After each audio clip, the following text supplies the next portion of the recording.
네, 어린이들 다 나갔죠? 네. 네. 다운 자매와 사모님이 항상 수고해 주고 계십니다.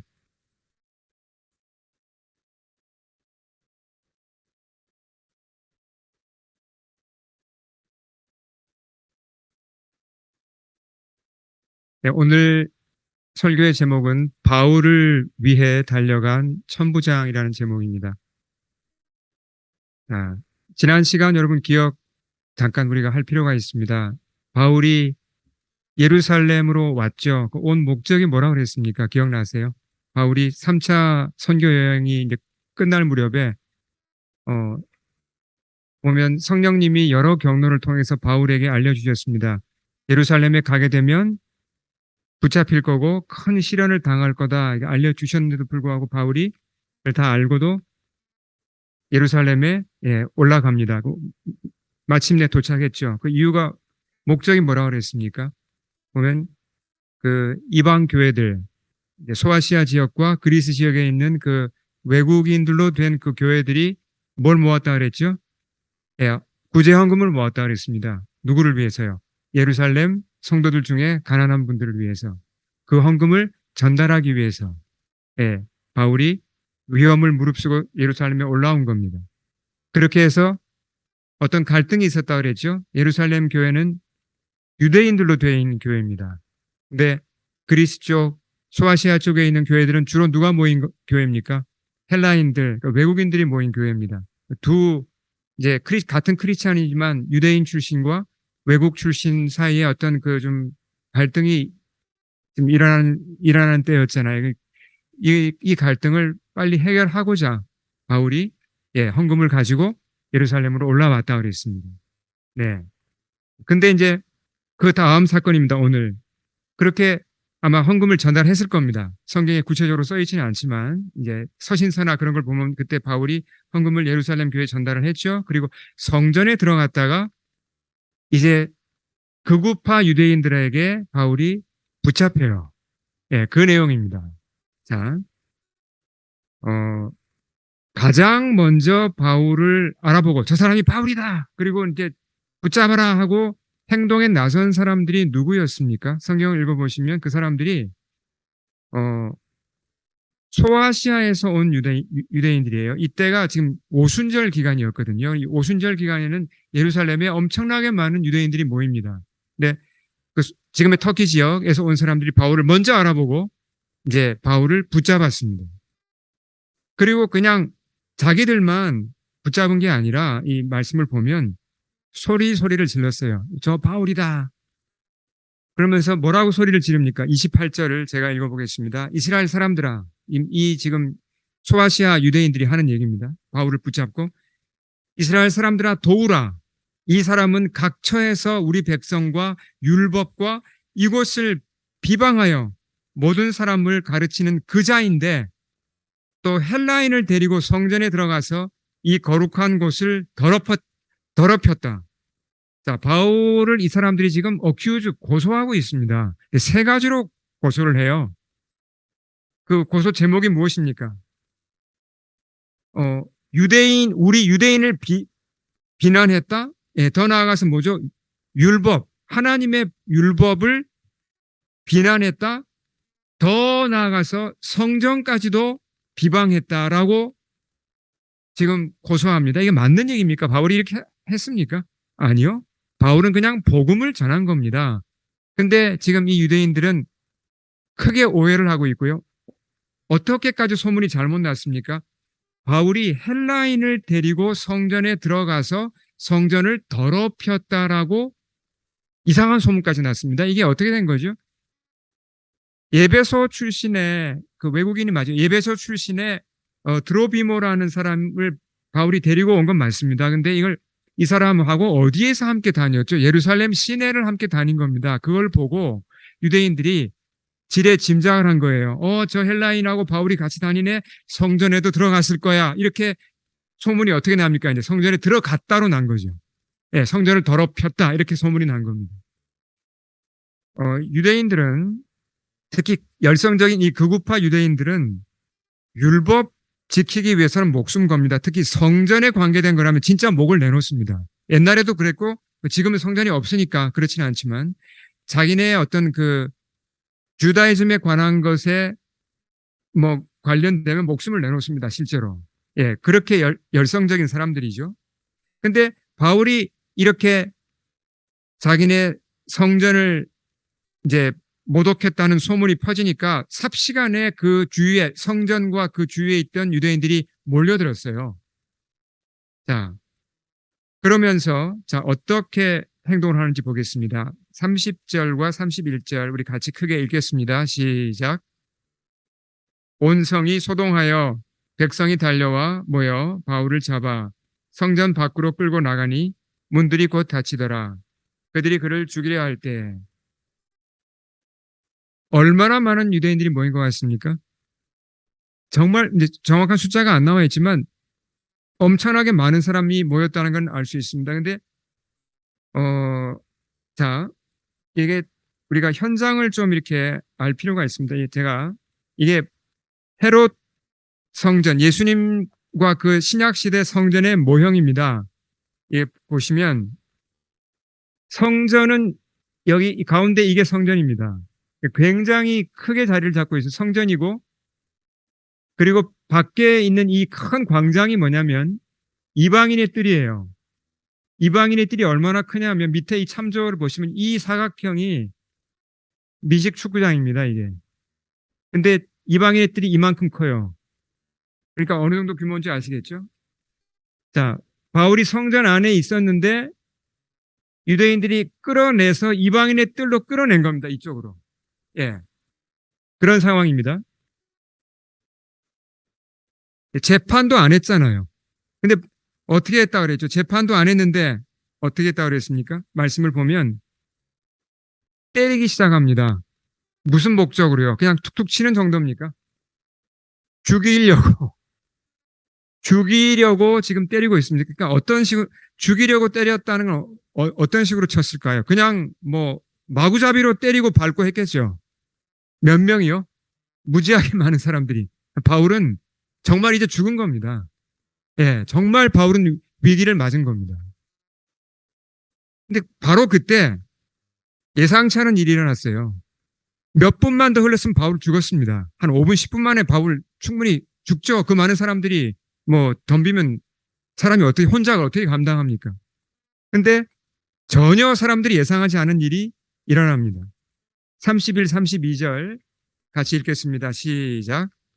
온 예루살렘이 소란하다는 소문이 군대의 천부장에게 들림에 그가 급히 군인들과 백부장들을 거느리고 달려 내려가니 그들이 천부장과 군인들을 보고 바울치기를 그치는지라.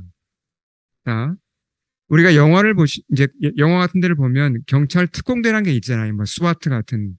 순식간에 막 헬기 타고 출격해가지고 갑자기 나타나죠. 몇 분 안에.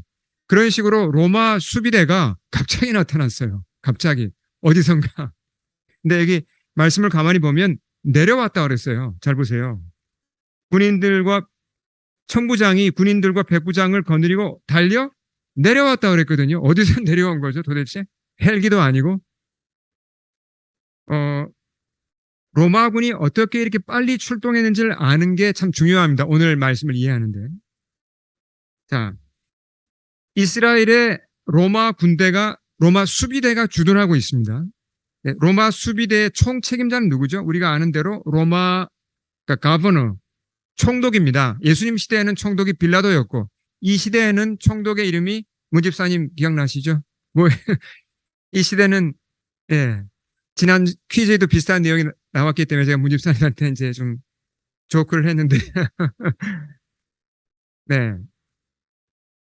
벨릭스죠. 벨릭스 총독이 예, 로마 주둔군의 총책임자입니다. 근데 벨릭스는 예루살렘에 안 살아요. 벨릭스의 관저는 예루살렘에서 120km 떨어진 지중해 해안에 있는 도시입니다. 어디죠? 가이사랴. 거기 신도시, 거기에 로마 총독이 살고 있고 예루살렘에는 그냥 무슨 일이 있으면 그때만 오는 겁니다. 그럼 예루살렘에서 무슨 소동이 일어나고 그런 안전 책임은 누가 지는 거죠? 로마 군대가 주둔하고 있잖아요. 그 예루살렘 주둔 로마 군대의 책임을 바로 트리뷴 천부장이 지고 있는 겁니다. 네, 천부장. 그래서 벨릭스는 총독의 이름이고 그날 출동한 그 로마 수비대의 총책임자 천부장의 이름은 글라디오 루시아입니다. 성경에 나와 있습니다. 그 천부장이 이 군대와 함께 어디에 있었길래 이렇게 빠른 시간에 출동을 할 수 있었을까요? 자, 다시 이 성전 모형을 볼 필요가 있습니다. 이 성전은 누가 지었습니까? 옛날 성전은 솔로몬이 지었잖아요. 근데 그건 무너지고 헤롯 대왕이 예수님 태어날 당시 그 왕이었던 헤롯 대왕이 이걸 새로 이제 지었는데요. 40여 년에 걸쳐서 지었잖아요. 어마어마하게 크게 지었습니다. 이 성전을 지을 때 성전을 지켜야 하니까 외적으로부터 요새를 같이 지었어요. 자, 이게 성전이고 성전을 둘러싼 이게 솔로몬 행각입니다. 행각으로 이렇게 사방을 둘러놓고 그 옆에 안토니아 포트레스, 안토니아 요새라는 걸 지었습니다. 자, 이 부분을 잘 보세요. 이게 높죠? 실제로 그 시대에 이게 있었던 것이 확실합니다. 지금은 다 이제 무너졌지만. 로마 군대가 바로 안토니아 요새에 주둔을 하고 있었어요. 여기가 로마 군대 본부입니다. 근데 이 건물을 가만히 보시면 타워가 있죠. 이 높이가 역사적인 기록에 의하면 100피트였다고 그럽니다. 33m쯤 되죠. 그러니까 이 망대에 서서 보면 성전에서 일어나는 일이 다 보일까요? 다 보이죠. 그러니까 로마 수비대가 거기서 보초를 쓰고 있는 겁니다. 다 보고 있는 겁니다. 저기 무슨 소동이 일어났네? 금방 알아채고 보고해서 천부장이 군대를 이끌고 출동한 거예요. 근데 또 하나 재밌는 것은 여기 이제 이 모형에는 나와 있지 않지만 이 요새로부터 내려오면 여기가 어디라고요? 여기는 이방인의 뜰입니다. 성전 옆에 있는 뜰들이 이방인의 뜰이죠. 바울이 여기서 아마 지금 얻어맞고 있었는데 요새와 이방인의 뜰을 연결하는 이렇게 좀 확대한 부분입니다. 자, 요새와 이방인의 뜰을 연결하는 계단이 있었다고 합니다. 그래서 성경에 보시면 천부장이 군대를 이끌고 뭐라 그랬죠? 내려왔다 그랬습니다. 내려왔다고. 그러니까 계단을 그냥 내려온 거예요. 나중에 이 계단으로 바울이 로마 군사들에 의해서 들려져서 이 계단을 통해서 로마 병영, 이 요새로 옮겨집니다. 그리고 계단으로 올라가다가 중간에 서서 바울이 거기서 설교를 해요. 구조가 그렇게 되어 있습니다.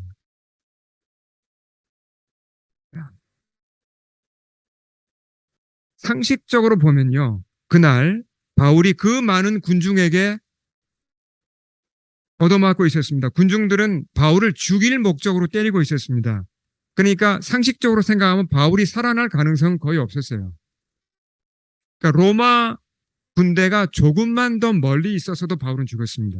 로마 군대가 조금만 늦게 출동해도 바울은 죽었습니다. 근데 어떻게? 너무나 신기하게도 로마 군대는 바로 옆에 있었고 그리고 또 그걸 빨리 발견했고 그 짧은 시간에 로마 군대가 출동했습니다. 그러니까 자 말씀을 보시면 뭐라 그랬죠? 31절과 32절을 다시 보시면 뭐라 그랬습니까? 바울을 때리고 있던 군중들이 로마 군대가 갑자기 나타나는 걸 보고는 로마 군대가 무장을 한 사람, 그야말로 병력이죠. 그러니까, 그리고 멈춘 거예요. 그리고 천부장의 명령으로 바울은 로마 군대에 의해 체포된 겁니다. 그러니까 이제 바울은 살아난 거죠, 여기서. 자, 여기서 우리가 중요한 사실 하나를 배웁니다. 제가 이렇게 자세히 설명드린 이유가 있어요. 상식적으로 생각하면 세상을 움직이는 건 누굽니까? 힘 없는 사람입니까? 힘이 있는 사람입니까? 힘 있는 사람들이죠. 로마 황제가 그 당시에 누구였죠? 이름이 성경에 써 있지는 않지만 그 당시 로마 황제는 네로였습니다. 네로는 아주 포악한 인물이었죠. 그렇지만 그 당시 로마 제국에서는 네로의 말은 곧 법이었죠. 네로가 로마 제국 전체를 움직였습니다. 이스라엘의 왕은 누구였습니까? 아그리빠, 헤롯 아그리빠 2세였습니다. 그가 이스라엘을 다스렸고요. 그리고 그의 통치를 감독하러 파견된 사람이 바로 벨릭스였죠. 이런 권력자들이 세상을 움직입니다. 겉으로 보면 맞죠? 종교적으로는 대제사장 아나니아가 최고 권력을 쥐고 있습니다. 자, 그리고 또 세상을 움직이는 건 보면요. 숫자가 적은 사람이 세상을 움직입니까? 많은 사람이 움직입니까? 만약에 우리가 오타와에 가서 트루도 총리 관저 앞에 서가지고 한 10명쯤이 서서 데모하면서 이거 해주세요. 들어줍니까? 10명이 가면요. 보기는 하겠습니까? 근데 10만 명이 모이면 어떨까요? 10만 명이 모여서 관저 앞에 서가지고 총리한테 이거 해달라고 요구하면 그거 무시할 수 있을까요? 사람의 숫자가 많으면 파워가 됩니다. 그날 바울을 죽이고자 했던 사람의 숫자가 몇 명인지 정확하게는 안 나와 있습니다. 그러나 우리가 짐작할 수 있죠. 성전에 모인 최소한 수만 명, 수십만 명의 사람들이 그걸 원한 겁니다. 우리가 맞고 바울은 틀렸다. 바울 넌 틀린 거야. 넌 죽어야 돼. 이게 그 사람들의 결정이었습니다. 세상은 이렇게 돌아가죠. 다수에 의해 돌아가고 힘 있는 사람들에 의해 돌아갑니다. 근데 그게 아니라는 걸 오늘 사건이 보여줘요. 자, 사실 세상은 더 알고 보면 누구에 의해 세상이 경영됩니까? 하나님에 의해 경영됩니다. 하나님에 의해 경영된다는 것이 쭉 넘어가겠습니다. 예. 뭐라고 표현할 수 있냐면 하나님의 보이지 않지만 하나님의 손이 있다는 것입니다. 예. 이 전도서 9장의 이 표현인데요.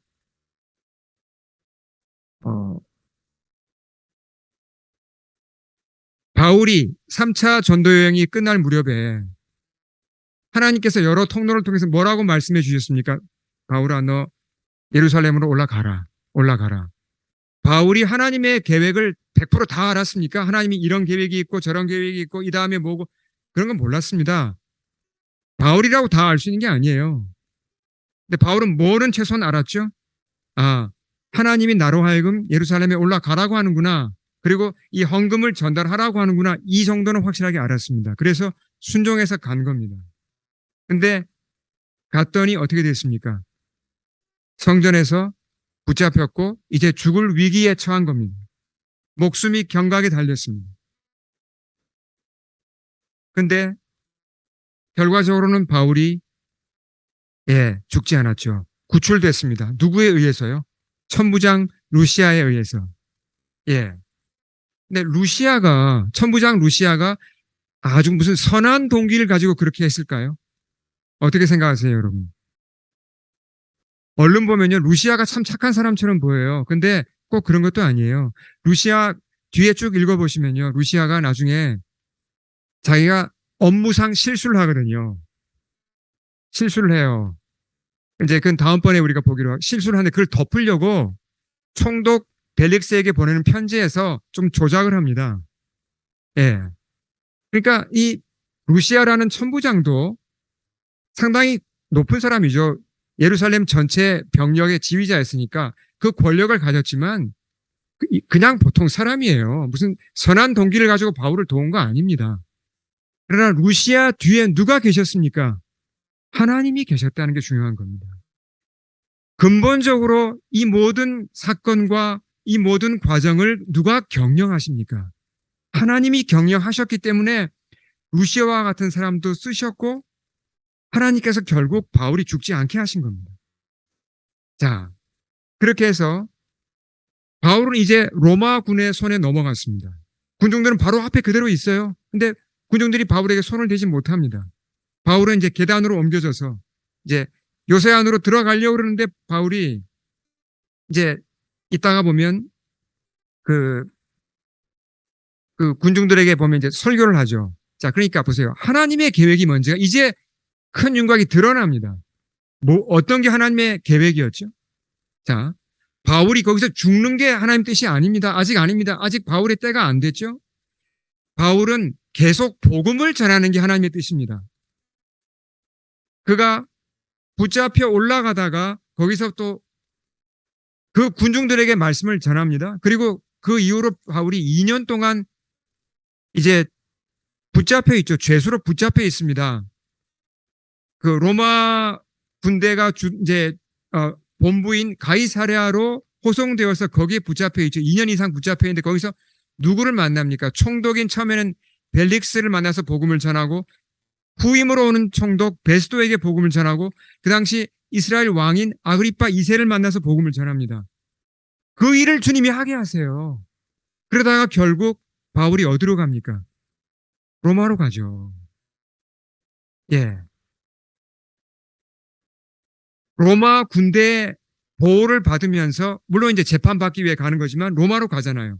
이런 방법으로 하나님은 빼어난 전도자요 위대한 성경학자였던 바울을 로마로 보냅니다. 로마 제국의 심장부로 보내어서 그를 통해 로마 제국이 이제 훨씬 더 효율적으로 복음을 받아들이게 하시는 겁니다. 이게 하나님의 계획이었죠. 이 하나님의 경영과 계획을 사람이 막을 수 있을까요? 막지 못합니다. 우리는 이 하나님의 손을 보는 시각을 키워야 돼요. 이게 오늘 메시지의 핵심입니다. 자, 다시 이방인의 뜰로 돌아가서 이 소요 사건을 한번 되짚어 보겠습니다.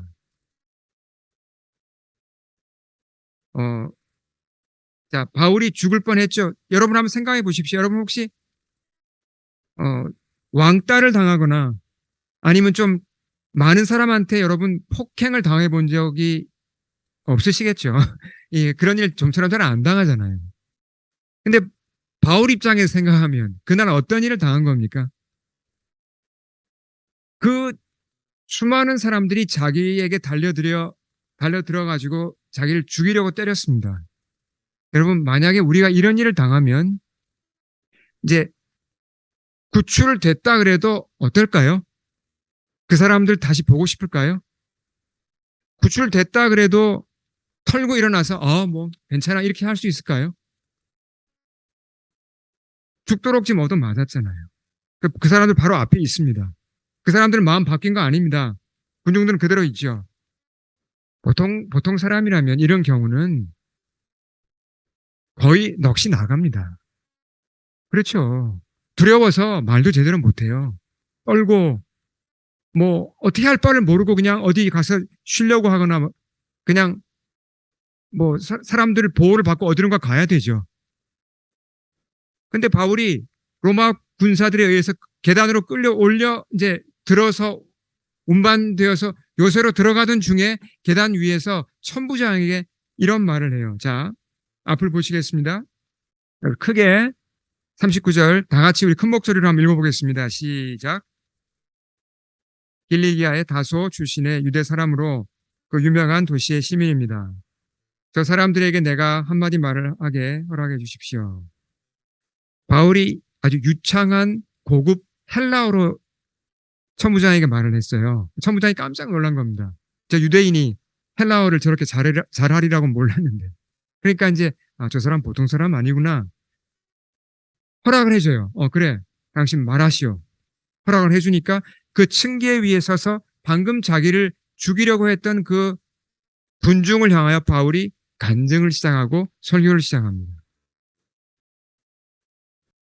이건 보통 사람이 할 수 없는 일이에요, 여러분. 한번 생각해 보세요. 내가 지금 거의 죽었다가 살아났는데. 자, 어디서 이런 침착함이 나올까요? 어디서 이런 평안함이 나올까요? 어디서 이런 당당함이 나올까요? 어디서 이런 용서와 사랑이 나올까요?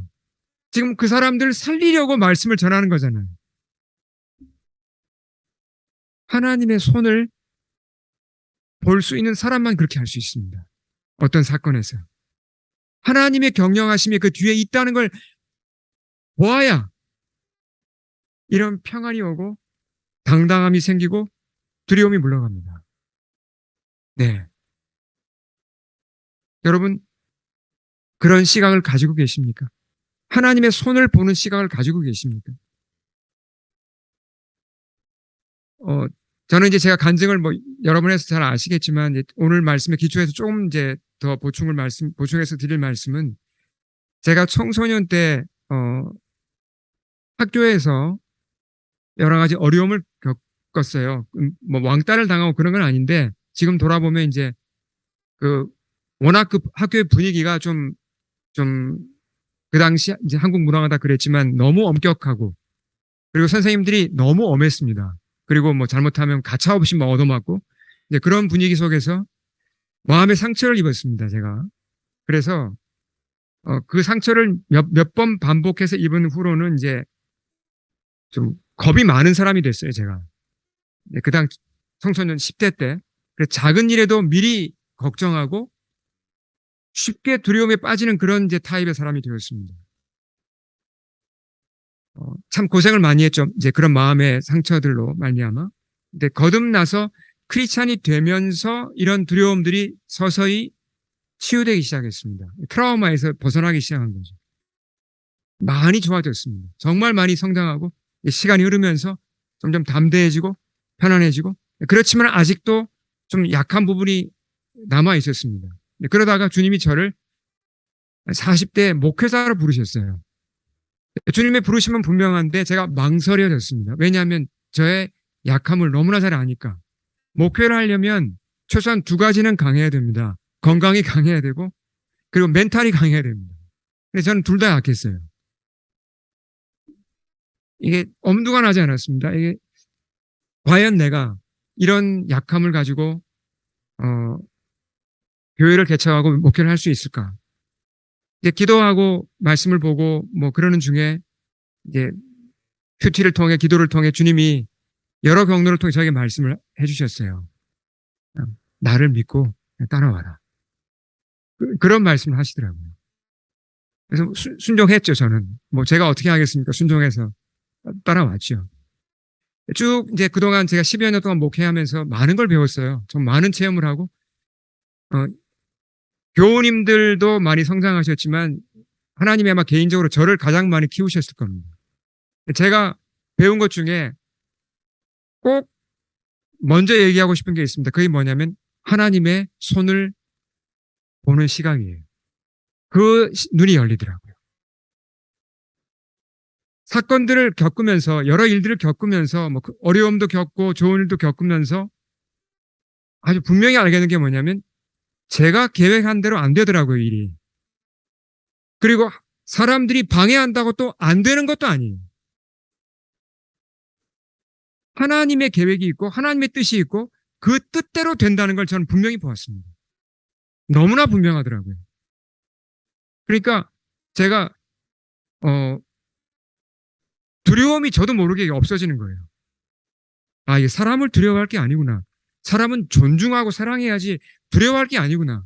왜냐하면 뭐 어떤 사람들이 뭘 방해하거나 아니면 어떤 환경이 방해를 하거나 더 큰 어떤 집단이 나를 방해할지라도 하나님의 계획은 이루어진다는 걸 너무나 분명히 여러 번 보면서 마음이 편해지고 담대해지고 아, 하나님의 뜻만 잘 분별하고 따라가면 되는구나. 그걸 알게 됐어요. 심지어 건강에 관한 것도 제가 건강이 약하거든요. 뭐 여러 이렇게 자주 아픈 데가 많습니다. 뭐 그러다가 낫고 뭐 이제 또 뭐 이제 병원도 다니고 뭐 이제 그런 경험을 하면서 분명히 경험하게 되는 게 나의 생명이 하나님께 달려 있고 하나님이 주관하신다는 게 거듭 확인되는 겁니다. 그리고 저를 향한 하나님의 계획이 뜻이 선하다는 게 거듭 확인되는 겁니다. 그러니까 그전에는 어떤 건강에 대한 두려움들이 좀 있었는데 염려나 그런 것들이 지금은 들어오려고 그러다가도 금방 이걸 밀쳐낼 수 있어요. 교회를 향해서도 마찬가지입니다. 우리 교회를 향하여서도 하나님의 선한 뜻이 있고 하나님의 그 계획이 있다는 게 이제 점점 더 분명하게 알게 되니까 편안한 마음으로 그 계획과 주님의 뜻만 잘 따라가면 된다는 걸 알게 되었습니다. 염려하거나 걱정하거나 그럴 필요가 없다는 걸 알게 됐어요. 그러면서 정말 감사하게도 제 속에 있는 어떤 그런 뭐 어떤 근심의 엉어리, 두려움의 덩어리 같은 것들이 잘라져서 이렇게 떨어져 나간 것을 제가 느꼈습니다. 우리가 여러분, 우리가 신자라면, 정말 거듭나서 주님을 따르는 사람들이라면 한 가지는 분명합니다. 뭐죠? 우리 각자의 인생에 하나님이 선한 계획을 두셨습니까? 두셨습니다. 하나님의 그 선한 계획과 뜻이 이루어집니까? 이루어집니다. 그 환경 때문에 안 됩니까? 뭐 사람들이 방해한다고 안 됩니까? 뭐 무슨 캐나다 법이 바뀐다고 안 됩니까? 아니요. 아무도 막지 못합니다. 네. 하나님이 경영하세요. 이 사실을 우리가 믿고 나가야 됩니다. 어, 근데 바울도 지금 사실 이제 어려움을 당했잖아요. 우리가 하나님이 경영하신다는 걸 알지만 시련이 면제되는 건 아니에요. 우리가 주님 따라가는 일에 어려움은 늘 있습니다. 예, 즐겁고 감사한 일이 올 때도 있지만 어려운 일이 당연히 닥치죠. 그럴 때 우리가 세 가지를 기억해야 됩니다. 자, 이건 우리가 꼭 기억하겠습니다. 시련이 닥칠 때 여러분 이건 복습을 하겠습니다. 우리가 꼭 기억할 그 세 가지. 고난이 닥친다, 시련이 닥친다. 자, 첫째는 뭘 기억해야 됩니까? 회개할 것이 있나 나를 돌아봐야죠. 회개할 게 있다면 하나님이 그런 시련과 어려움을 통해서 나로 하여금 회개하도록 인도하시는 겁니다. 둘째 뭡니까? 주님이 나를 닦으시는 거예요. 연단하시는 겁니다. 다듬으시는 겁니다. 내 인품을 키워가시는 겁니다. 세 번째는 뭐죠? 아무리 생각해도 이유를 모르는 고난도 있어요. 아, 이게 뭐 회개하라는 것 같지도 않고, 나를 뭐, 그, 깎고 다듬는 것도 정도가 있지, 주님 이거 좀 너무한 것 같고, 어떤 때는. 도저히 뜻을 알지 못하는 고난도 있습니다. 여러분, 이해하시죠? 그럴 때는 뭘 붙잡아야 됩니까? 이 한 가지 고백을 하면 됩니다.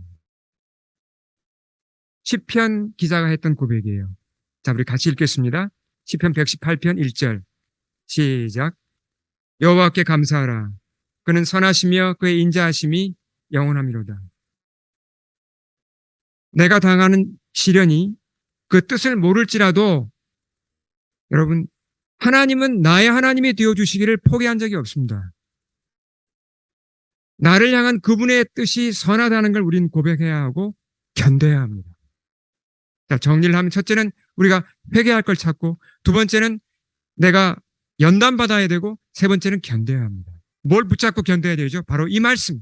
시편 118편 1절을 붙잡고 견뎌야 합니다. 그럼 반드시 좋은 결과가 있습니다. 자, 다시 바울로 돌아가 보겠습니다.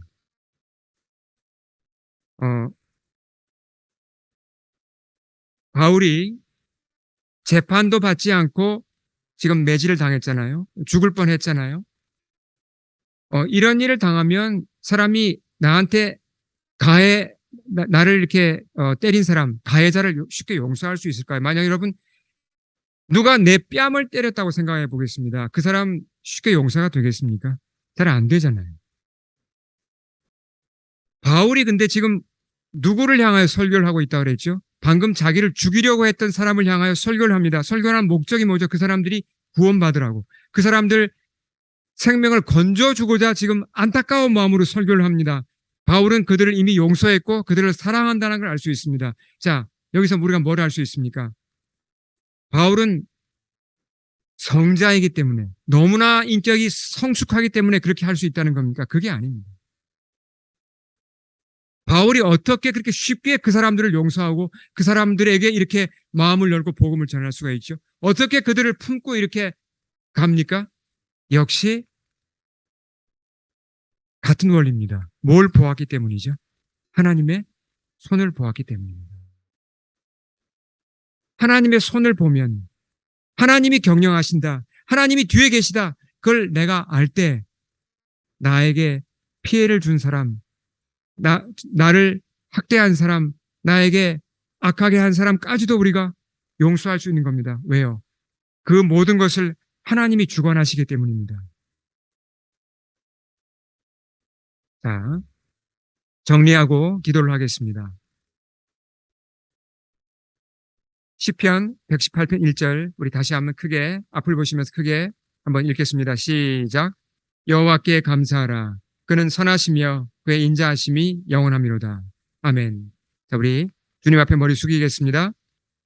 선포된 말씀 앞에 우리 반응하겠습니다.